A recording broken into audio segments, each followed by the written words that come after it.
17-year-old Joe Moser couldn't stop thinking of the sleek new fighter, the P-38 Lightning. A farm boy from Ferndale, Washington, he helped his widowed mother milk and care for the farm's dairy cows. His dream of flying the P-38 was realized, and he entered the war in Europe in April 1944.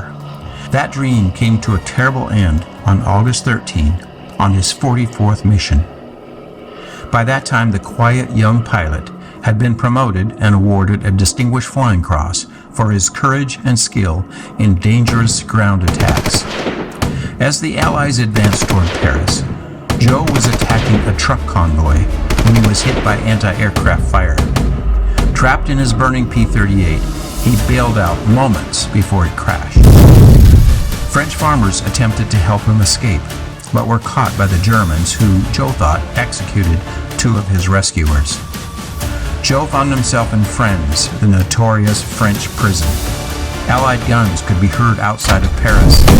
With him were 2,500 French underground fighters and, to his amazement, 167 other Allied airmen, including his squadron commander. They were all designated as terrorists and sent to the infamous concentration camp called Buchenwald. After surviving the dreadful 5-day cattle car journey, they arrived at the gate past snarling guards and dogs. They marched by a building belching acrid dark smoke and were told the only way they would leave would be as smoke through that chimney. Although a slave labor camp with armaments factories, more than 50,000 would die of disease, starvation, and overwork. The crematorium ran 24 hours a day with bodies stacked like cordwood. For 2 months they suffered starvation, dysentery, and constant fear. They barely survived a massive American bombing raid against the factories. Only their intrepid leader, New Zealand Colonel Phil Lamison, knew at that time that on October 24, they would be executed, just as over 30 captured British spies had been a month earlier. 4 days before their execution, they were loaded onto cattle cars and this time taken to Stalag Luft 3.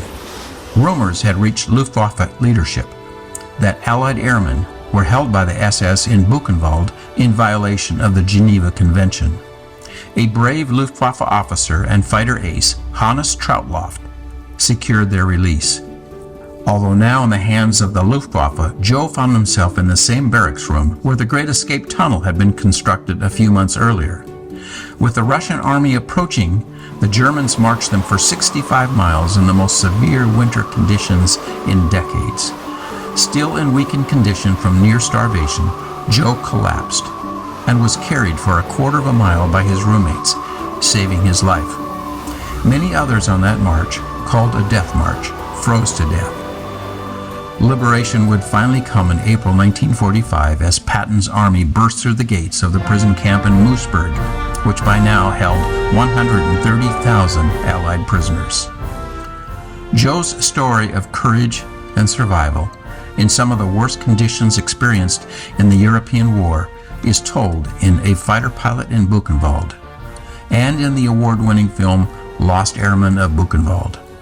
The second edition of the book reveals a little-known secret of how the airmen were rescued from the death grip of the SS and how SS leader Heinrich Himmler responded upon hearing the news. Available now on Kindle and paperback on Amazon.